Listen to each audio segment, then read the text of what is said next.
Então, bom dia novamente, né?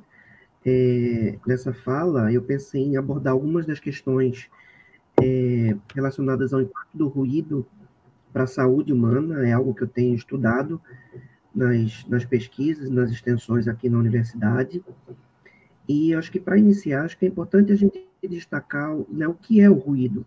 Né? O ruído ele é considerado pela literatura especializada como uma superposição de ondas, né? Ou seja, as ondas sonoras elas se sobrepõem de forma desarmônica, criando uma situação de desconforto auditivo. Então, a gente teria um som que seria considerado desagradável.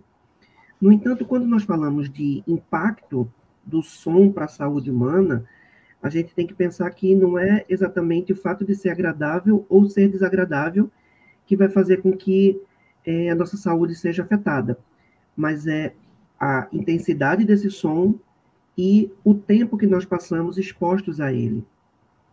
Então, por exemplo, um rock pode ser considerado ruído para umas pessoas e pode ser considerado, né, música para outros. Assim como a música clássica pode ser extremamente é, é, pode provocar um incômodo grande dependendo das experiências pessoais de cada um, né? E para outros pode ser uma coisa extremamente agradável, relaxante. Então, sempre tudo vai partir da percepção individual do que é som, né? Do que é música, do que é ruído. É uma percepção sempre muito individual, muito subjetiva. Tem alguns relatos de algumas pessoas que, né, uma vez eu estava fazendo uma pesquisa numa metalúrgica, e aí um trabalhador disse que quando ele tinha um tempo livre, ele ia para a casa das máquinas, porque ele adorava aquele barulho das máquinas, que é um som normalmente extremamente incômodo. Então, é possível que para ele aquilo tenha um significado diferente, né? Mas, enfim, como eu falei, o que vai interferir vai ser as características de intensidade desse som e do tempo de exposição que essa pessoa está exposta. Hoje em dia é impossível a gente viver num silêncio absoluto, né? Por mais que a gente tenha uma casa num local silencioso, a gente dorme com barulho de um ventilador, ou de um ar-condicionado, ou tem o barulho das plantas, né, mexendo, barulho do vento. Então, nosso ouvido está permanentemente sendo estimulado, inclusive durante o sono. E, dependendo do ruído que a gente está exposto, a gente pode ter impactos muito importantes para a nossa saúde. E aí, uma coisa importante de ser destacada é que, muitas vezes, um ruído que sequer é percebido pelos nossos ouvidos pode causar um impacto importante. Né? O nosso ouvido, o ouvido humano, é capaz de perceber sons que vão de 20 Hz até 20 mil Hz. Né? Essa é a faixa de audição humana. E nós sabemos que existem algumas doenças que são causadas por sons menores do que 20 ou maiores do que 20 mil Hz. Ou seja, são causados por infrações, que são sons menores do que 20 Hz, ou causados por ultrassons, que são causados que são sons superiores a 20 mil Hz. Ou seja, nós podemos ter impacto na nossa saúde por um som que sequer nós conseguimos ouvir. Então, isso é uma coisa extremamente importante. Né? Isso pode dar um norte para a pesquisa de algumas doenças que muitas vezes não tem uma explicação plausível direta. Então, por exemplo, os nossos olhos, eles sofrem influência de sons com frequência inferior a 10 Hz. Então, no local que tenha um som de 10 Hz, que é um som que nós não conseguimos ouvir, nós podemos sentir o olho cansado, um peso nas pálpebras, podemos sentir dor no globo ocular, nós podemos sentir efeitos que não são explicáveis por outros motivos. Então, muitas vezes a pessoa não está estressada, a pessoa não está cansada, a pessoa não tem nenhuma doença que possa explicar, ou nenhuma situação de saúde que possa explicar aquele fenômeno, mas muitas vezes é o ruído, né? E aí não tem como a gente atribuir diretamente, porque nós sequer ouvimos aquele barulho, né? Então, nós temos na área da acústica um protótipo de um robozinho que indica qual é a frequência que afeta cada parte do corpo. E ele é extremamente impactante porque a grande parte a boa parte do nosso corpo é impactado por sons que nós não conseguimos ouvir. Então, isso explica muitas vezes o nosso cansaço, né, a nossa fadiga, o nosso mau humor, né? Logicamente, não é uma relação completamente direta, né? Nós temos o impacto do ambiente, né, da nossa vida, mas o ruído ele pode ser um causador de várias alterações da saúde. Então, quando nós falamos de ruído, é muito comum a gente fazer associação direta com a perda auditiva, que de fato é o efeito mais comum e mais observável por exames clínicos do impacto do ruído. Então, os trabalhadores eles são submetidos a audiometrias periódicas para acompanhar o impacto do ruído para a audição. No entanto, são inúmeros os impactos que o ruído pode causar, né? Como a professora Conceição mencionou, nós temos a possibilidade de problemas digestivos, cardiovasculares, circulatórios, musculares, neurológicos, comportamentais, e todos eles impactam de forma muito, muito importante na saúde das pessoas, né? Então, boa parte das minhas pesquisas tem focado exatamente nos efeitos não auditivos da exposição ao ruído, né? E até no começo desse mês, nós tivemos um encontro internacional de audiologia, e nós levamos 2 trabalhos, né? O grupo de pesquisa levou 2 trabalhos, e um deles, nós identificamos que o ruído ele tem uma relação direta com estresse, ansiedade e dificuldade de atenção e concentração. Nós não encontramos uma relação direta com a depressão, mas nós encontramos, né, um impacto importante em 3 grandes problemas de saúde pública hoje em dia, que são o estresse, a ansiedade e a dificuldade de atenção e concentração.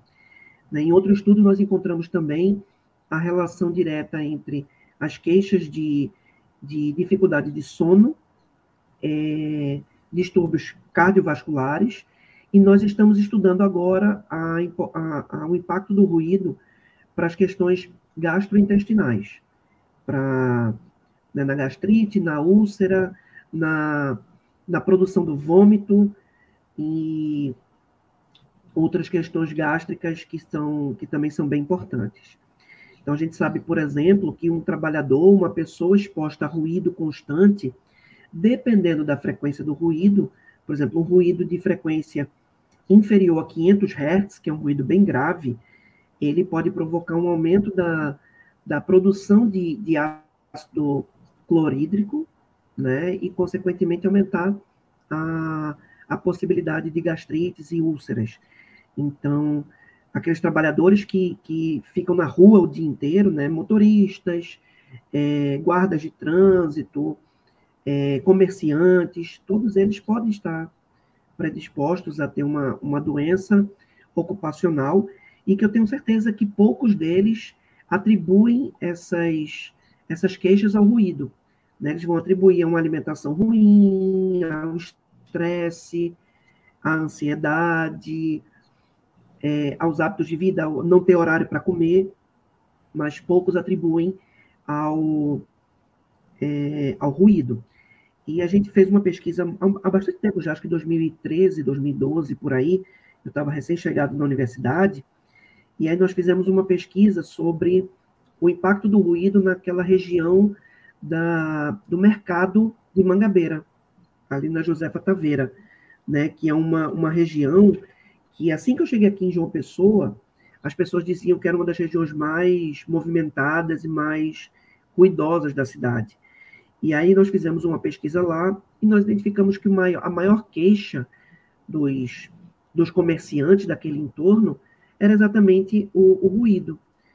Então, eles destacavam que tinha poluição sonora, a poluição do ar, né, com a questão da fumaça dos carros, tinha a poluição da água, que eles diziam que não era uma água de tão boa qualidade, mas de todos esses efeitos, eles destacavam a poluição sonora como a pior de todas, né, com o ruído dos carros, o ruído daqueles carrinhos que vendem CD, que vendem produtos pirata, né? E além dos alto-falantes dos próprios comerciantes. Então, o pessoal do mercado que muitas vezes convida os clientes gritando, né, chamando oralmente, utilizando instrumentos de, de amplificação, como megafones, ou alguns tipos de microfones com caixa de som.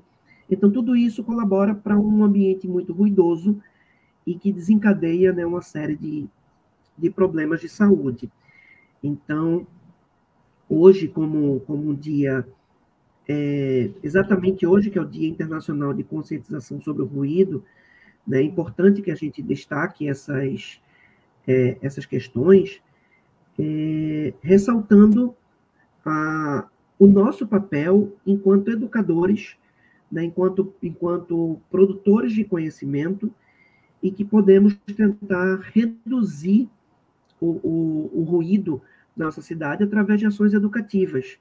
Eu acho que cada um que estiver assistindo essa nossa conversa pode tentar trabalhar na sua microrregião, né? O que nós podemos fazer para reduzir a produção de ruído para o mundo, né? Para que a gente tenha cada vez mais uma cidade mais silenciosa. João Pessoa, eu acho que ainda tem uma característica muito peculiar, que é de ser uma capital menor em termos territoriais. E é conhecidamente no Brasil como um dos lugares mais agradáveis de se viver. Então, né, em todo lugar que eu vou e que as pessoas sabem que eu sou de João Pessoa, dizem assim, João Pessoa é um paraíso, João Pessoa é uma cidade acolhedora, né, uma cidade muito, muito agradável de se viver. E, de fato, quando a gente conhece outras capitais, a gente percebe que João Pessoa tem essa característica muito mais uma de cidade menor, né, em termos de tranquilidade, de qualidade de vida. E isso é um facilitador para a gente, pensando no impacto do ruído. De fato, é uma cidade mais silenciosa. Então, é muito importante que a gente pense na qualidade de vida, não só nossa, como também das próximas gerações. Né? A gente tem aí, né, nós temos estudos que mostram que a geração atual está ficando surda em torno de 20 anos antes da geração dos pais. Então, um dos grandes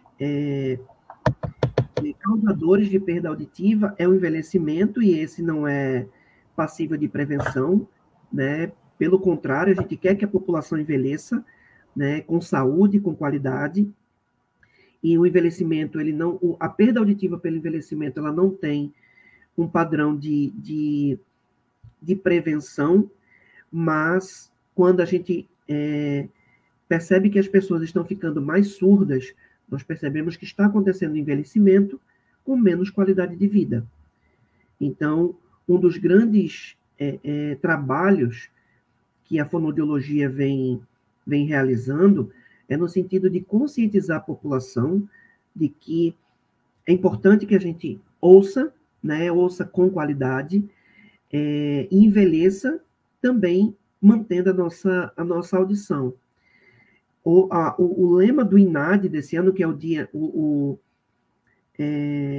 a sigla do Dia Internacional de Conscientização sobre o Ruído, o lema desse ano é sobre a exposição ao ruído por crianças. Né? Eu não vou lembrar exatamente o lema, mas é alguma coisa do tipo diversão sim, ruído não, né? Alguma coisa assim. Então, tentando conscientizar a criança de que os brinquedos ruidosos, as atividades lúdicas ruidosas podem provocar alteração da sua saúde, né, a curto, médio e longo prazo. Então, a gente pode ter crianças mais estressadas, crianças com dificuldade de socialização, com dificuldade de concentração, memória, com distúrbios do sono, com alterações comportamentais importantes.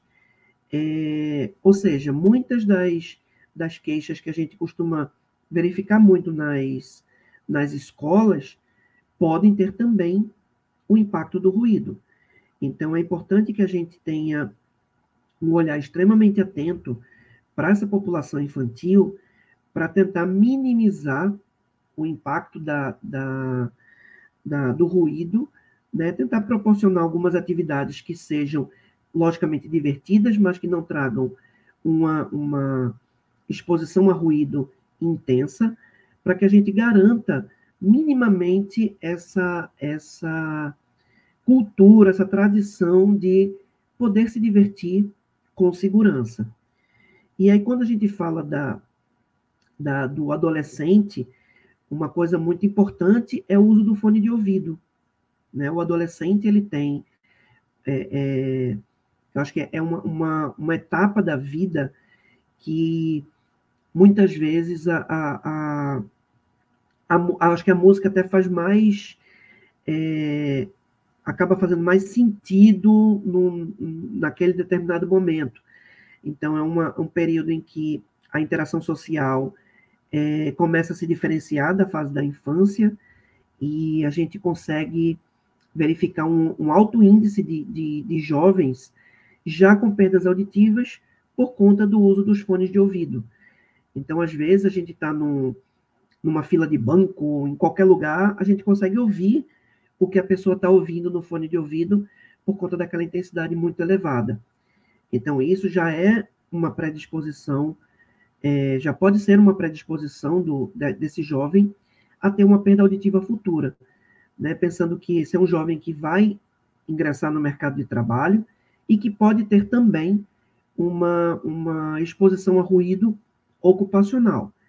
Então, é muito importante que, desde já, a gente conscientize as nossas crianças para que elas já entendam, da mesma forma que houve a conscientização, por exemplo, do cinto de segurança, né? E hoje em dia a criança normalmente entra no carro, ela já coloca o cinto, porque ela sabe que aquilo ali é importante, né? Então é importante que a gente faça um trabalho de conscientização, principalmente nas escolas, que é onde a gente consegue uma concentração grande de crianças, num ambiente propício para educação, né? Para o aprendizado, para que se trabalhe essa conscientização sobre o ruído, para que a gente tenha cada vez mais adolescentes e adultos conscientes da sua participação no mundo e o quanto a produção do ruído que eu produzo, né, o ruído que eu produzo, pode impactar na vida das outras pessoas. Então, se a gente tiver uma mentalidade individual, ou seja, eu só vou me preocupar comigo e vou colocar o ruído na intensidade que eu quiser, porque é a forma que eu gosto, né? E se todo mundo fizer isso, a gente vai ter um mundo extremamente ruidoso. E, como eu falei, com uma quantidade enorme de alterações da saúde e que muitas vezes não tem explicação absolutamente nenhuma, né? Mas quando a gente vai avaliar o entorno dessa pessoa, avaliar os hábitos de vida dessa pessoa, nós identificamos a presença do ruído. Então, nós temos um trabalho grande de conscientização e de educação em saúde para proporcionar para as nossas crianças e nossos jovens essa conscientização sobre o impacto do ruído para a saúde deles, né? E na tentativa de desenvolver uma próxima geração mais consciente. Quando eu atuava na área de saúde do trabalhador, atuava, né, bem no chão da fábrica, antes de ingressar na universidade, tinha muitos trabalhadores que não usavam protetor auditivo porque eles diziam que porque eu quero ouvir o que as pessoas estão falando, eu quero ouvir o som da máquina, né? Hoje em dia, logicamente, nós temos protetores auditivos que conseguem filtrar determinadas frequências, então a gente consegue bloquear ou atenuar determinadas frequências de determinadas máquinas, mas que continua permitindo a percepção da fala. Mas quando eu ia fazer os treinamentos dos trabalhadores, uma coisa que eu dizia para eles e que eu percebia que impactava muito é que uma das possibilidades de impacto do ruído para a saúde deles poderia ser a impotência sexual, porque isso implica uma questão cardiovascular, enfim.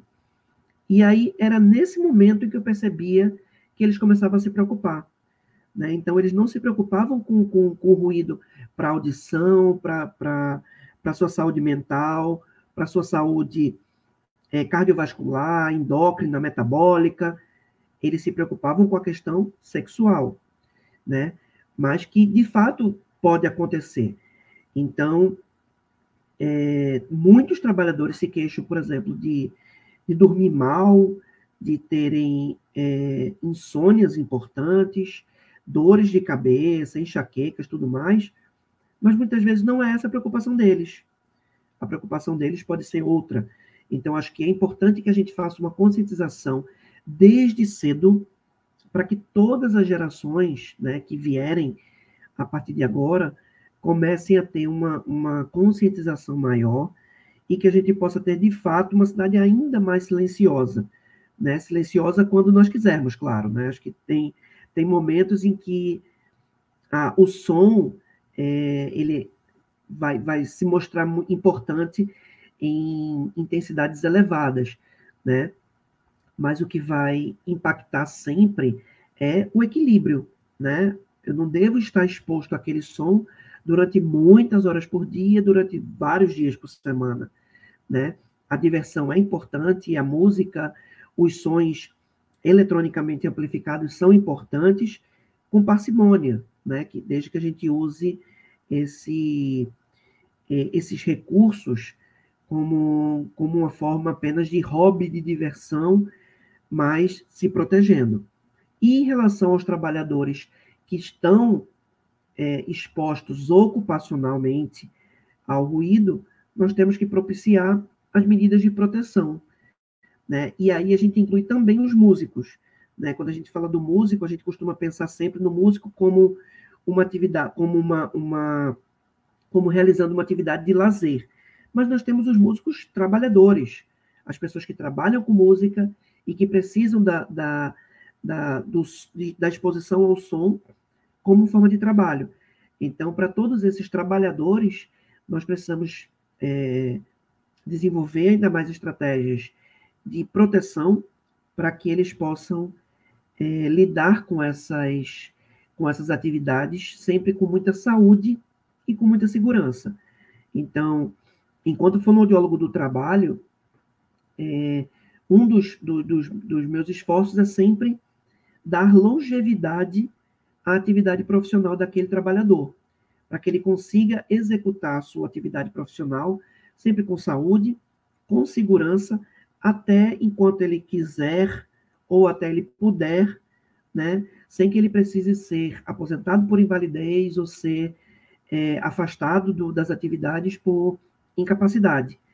Então, é muito importante que a gente trabalhe o ruído desde cedo para que a gente consiga alcançar essa longevidade, né? Não só ocupacional, como também a longevidade auditiva e a qualidade de vida através dos nossos hábitos, né, que são desenvolvidos ao longo de toda a vida.